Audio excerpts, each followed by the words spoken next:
How to make a PNG picture in 2 minutes. PNG কি এটা তো সবাই জানো, কিন্তু পিএনজি ইমেজ বানায় কি করে এটা কজন জানো? ওকে, আমি ধরে নিচ্ছি তুমি পিএনজি ইমেজ তৈরি করতে জানো, কিন্তু সেটা লং কাট। তো যাই হোক, আজকের ভিডিওতে আমি তোমাকে মাত্র 2 মিনিটে পিএনজি ইমেজ তৈরি করতে শেখাবো, যেটা তুমি মোবাইল দিয়েও করতে পারবে কিংবা তোমার পিসিতেও করতে পারবে। আজকের ভিডিওর টপিকও এটাই, how to make a PNG picture for your desktop or mobile. কিন্তু কি করে? তো এর জন্য সিম্পলি একটি ব্রাউজার ওপেন করতে হবে। ব্রাউজার ওপেন করার পর সিম্পলি সার্চ করতে হবে remove.bg লিখে। remove.bg লিখে সার্চ করার পর তোমার সামনে এরকম একটি ওয়েবসাইট ওপেন হবে।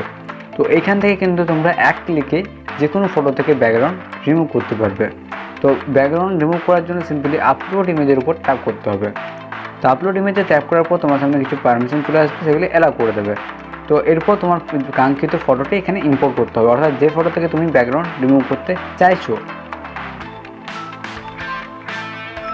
তো ফটো ইম্পোর্ট করার পর কিছুটা এইভাবে কিন্তু ব্যাকগ্রাউন্ড রিমুভ হয়ে যাবে।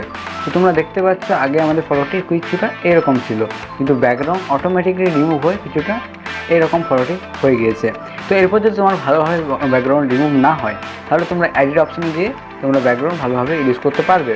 তো এরপর আমরা সিম্পলি ডাউনলোড করে নেব। তো ডাউনলোড করার জন্য সিম্পলি ডাউনলোড অপশানের উপর ট্যাপ করতে হবে, এরপর আবার ডাউনলোড বাটনের উপর ট্যাপ করতে হবে, তাহলে ফটোটি কিন্তু ডাউনলোড হয়ে যাবে। তো বাম পাশের ভিডিওতে আমি বলেছি কীভাবে এক ক্লিকে যে কোনো ভিডিও এবং ফটো থেকে ওয়াটারমার্ক রিমুভ করতে হয়। না দেখে থাকলে তাড়াতাড়ি যাও, ভিডিওটি দেখে আসো।